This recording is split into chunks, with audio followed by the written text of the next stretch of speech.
We are live. Welcome, friends. You see a newly familiar face, Steve Vladeck, and another newly familiar face who is joining us once again, thankfully, Juan Perano from LULAC. This is the perfect pairing to discuss everything that's been happening on the streets of LA, everything happening in the courts, everything having to do with the deployment of military on the streets of America. And even saying that, we shouldn't we shouldn't forget how extraordinary, how unprecedented this is.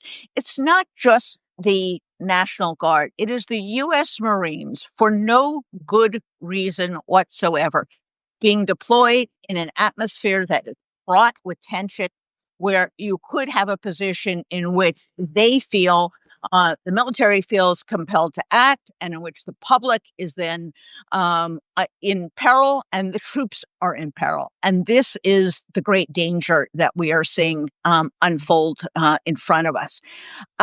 So welcome, friends. We're going to take some time and talk about the legal stuff. We're going to talk about what's going on the ground.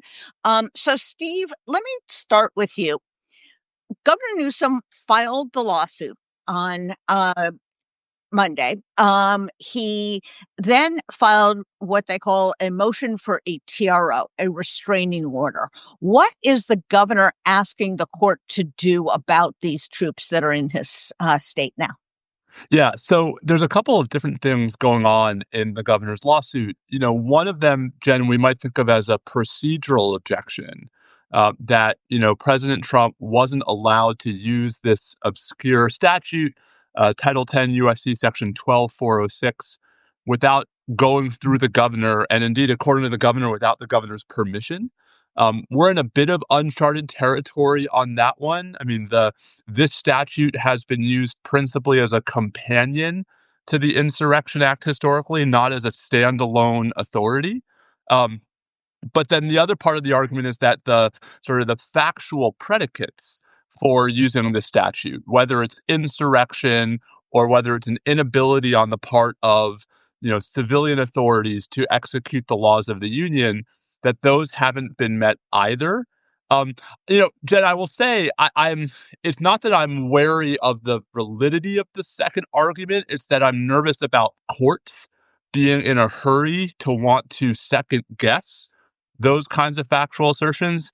That's why, Judge Charles Breyer, the district judge in San Francisco to whom this case was assigned, just happens to be Justice Stephen Breyer's brother. Right? He might be more inclined to look at the procedural objections than the substantive ones. The reporting yesterday, I think, was a little bit all over the place. That a bunch of accounts were that Judge Breyer had denied a TRO. He hasn't. He just didn't issue one right away, and he's ordered the parties basically to brief these things quickly, with a hearing currently scheduled for 1:30 Pacific time tomorrow afternoon. So this is going to move pretty quickly. But the legal questions, Jen, really are a bit novel, right? Because we just, what Yeah, the Trump administration is presidents do trying to this have its before. cake and eat it too. It's trying to basically use this authority without going all the way in. And Yes. there's a big question about whether they can do that.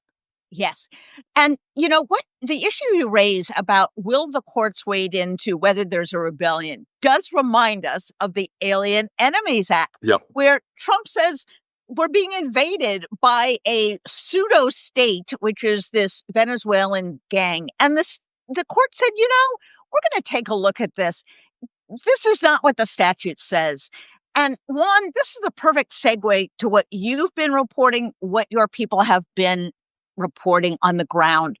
There is no rebellion, is there? What is the situation in Los Angeles, other cities? Give us a sense of the balance between utter calm, peaceful protest, and then a few agitators who, frankly, are causing trouble and should be arrested. Yeah, Jen, and thank you for that. So, I think what we're seeing is, first and foremost, people are protesting the Trump administration not just the enforcement actions that you're actually seeing in Los Angeles. Yeah. This has become much, much, much bigger than just ICE enforcement and these immigration raids, right? This, as we know, was a planned and orchestrated event by this administration. But what you're likely to see in the weeks and maybe months to come is more action from the community around the country. It reminds me of what happened in 2006 with the immigration reform protests. There was a bill that was introduced that would effectively have made any immigrant, undocumented immigrant in the United States a felon, or those who actually provided support or assistance to them. The community ultimately actually came out in support. That bill was defeated in the Senate. But now, what you're seeing in Los Angeles, for example, is a microcosm of that, and it's growing. But what I experienced there was calm, peacefulness during the day, businesses opening, people going to work all the same. A lot of the immigrants that we're talking about are afraid. They're literally hiding at home or under their beds or trying to figure out how to keep their children safe from this ICE enforcement action. They're not the ones that are actually out there protesting. These are folks that are agitators in most cases. And, to be fair, a lot of young immigrants who are US born citizens, who are naturalized citizens, for example. So for the Latino component of that, these are US citizens that are exercising their freedom of speech and their freedom to protest lawfully. Steve, the president said something truly shocking, even for him, from the Oval Office yesterday when talking about his birthday parade that he's throwing for himself for the tune of, tens of millions of dollars. And by the way, this unnecessary action of deploying troops in Los Angeles is costing the taxpayers $134 million. But when asked about his parade and what he would do if there was protest, he said protest. He didn't say riot. He didn't say violence. Protests will be met with heavy force. This is dictator talk, isn't it, Steve? I mean, this is outrageous. I mean, it ought to be. And I think part of the problem is that we are, and the White House quite deliberately is, blurring the distinction between protests and riots. And, not all protests are riots, not all riots are protests. And part of why that matters, Jen, is not just descriptively, it's because the legal authorities, are very specific about when it's not possible to, quote, execute the laws of the union, unquote. It seems to me that even if courts are not going to be rigorously enforcing that standard, we and Congress and everybody else should be, from the perspective of, is it really the case that the LAPD, that the California State Police, that, local civilian authorities are unable or unwilling to keep order in Los Angeles? The last time a president used the Insurrection Act was also in Los Angeles. It was in 1992, Yes. in the aftermath of the Rodney King riots, where there was a pretty broad consensus, at least among elected officials, that federal support was necessary. Right. We're not supposed to be seeing use of the military as a partisan cudgel, because even if you could construct an argument for why the law might allow it, it's incredibly toxic to our culture. It's toxic for the military. It's corrosive to the entire understanding baked into the Constitution that the military is supposed to be subservient to civilian authority and not the other way around. And so, my concern, Jen, is less about the sort of day-to-day arguments we're seeing from the administration, specifically vis-a-vis Los Angeles, and much more about the precedent this might set if there isn't a meaningful public, political, and maybe even to some degree legal pushback. And we have an opportunity, Juan, to register that pushback on Saturday. First of all, please give me your reaction to what Steve just said. And secondly, do you think this will encourage or do you think it will suppress turnout on Saturday in the Latino community? Well, to Steve's point, I would also make the differentiation between what local law enforcement is doing, Los Angeles, who are just trying to keep the peace, versus what the National Guard and potentially Marines are doing, which is a much more aggressive action, right? Interesting. A lot of what you're seeing in regards to the flashbangs and tear gas and rubber bullets is actually coming from the National Guard and not from actually the Los Angeles police. And so the community has been really concerned about that because clearly at a state Yeah, level, there is nothing that they can do about the National Guard. There's nothing that they can do about this, the federal forces that effectively are on the ground right now. But my sense is that there's building frustration. You are going to see more Hispanics out there protesting this. They will be predominantly U.S. born citizens. 70% of Latinos in the United States are U.S. born citizens right. or naturalized citizens. That is really the majority here.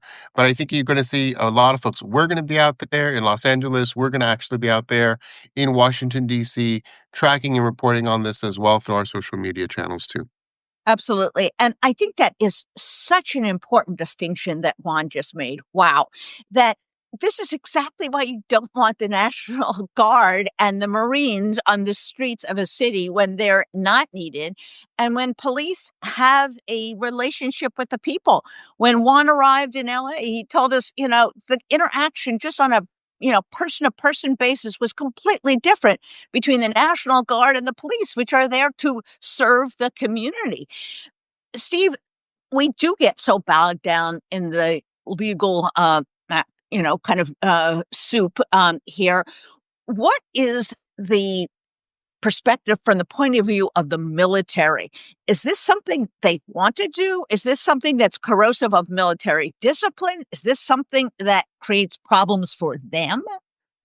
Yeah, I mean, historically, right, we have understood the military to be both ill-suited and ill-inclined to engage in domestic law enforcement, that it's corrosive to good order and discipline, that it's not a mission that they're really trained for, and that it's not something that at least most of the folks in the military want to be doing. Um, right? And I think part of why that matters is because, you know, the politics can change. Right? But we have, Jen, in our lifetimes, examples of presidents not using the Insurrection Act in circumstances where it might have been easily justified on a legal basis for all of these reasons. I mean, one example is after Hurricane Katrina in 2005. President Bush was implored by at least some of his staffers, by some of his subordinates, to invoke the Insurrection Act and send the military to help restore order in New Orleans. And it was just, I think, understood at the time that that was not a proper mission for the military, that it would be politically unpopular, that the Louisiana National Guard, acting under the control of the governor as opposed to the president, was the right outfit to use for that mission.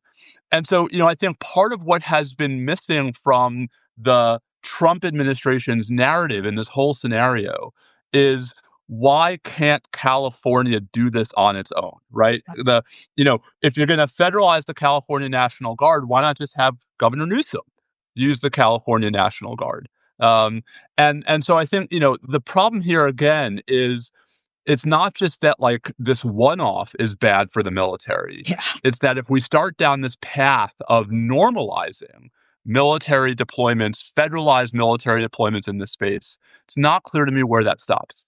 Exactly. Exactly. And Juan, I'll give you the last word on this, both to respond to Steve and also the horrible irony that many of the naturalized Americans and many of the people who are here legally come from countries where the military is deployed against their own people to suppress, to harass, to imprison, to drag people out of their homes with masks. And now they come to America, that shining city on the hill, and this is what they get.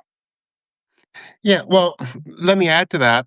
About 25% of the armed services are made up of Latinos. When you're pulling in the National Guard from California, right, primarily, this is their home state. they will be, really, really in a position where they have to make some decisions. Are they going to basically follow direct orders? Or are they really there to keep the peace? I think for us, the most interesting thing was that the lack of coordination between local, state, and federal agencies, if you will. The LAPD was caught completely off guard by what was happening actually in Los Angeles and these raids. I mean, the fact that ICE actually had to call LAPD for help and assistance, and they were completely um, uh, flabbergasted because they had no idea that these operations were basically ongoing. But clearly, the Trump administration is doubling down. They're expanding the number of raids that they're doing in California. They want to make this like an example of what is to come in other states, not just in California. And so I think you'll continue to see an uprising and counter protests. Peaceful protests is what we're calling for in California and also around the country as well. Thank you guys so much. We have the perfect combination, as I said this morning, of Steve and the legal framework, one with the absolute eyes on the ground, a sense of perspective, a sense of background about the Latino community. Thank you both. And friends, you only get this kind of discussion here on The Contrarian, and we are going to stick with us. You're going to see a lot more of Steve, a lot more of Juan in the days and weeks ahead. And remember, no King's Day. That's your opportunity to peacefully get out there, say, we don't believe in kings. We don't believe in monarchs. We don't believe in a militarized police state. So be safe, be smart, but get out there for No King's Day. We'll be back tomorrow with more on LA. Thank you, Steve. Thank you, Juan, for joining us. Wonderful Thank you. talking to you both as always. Take care. Thanks, Thank you, Jen. everyone. Thanks, everybody. Bye.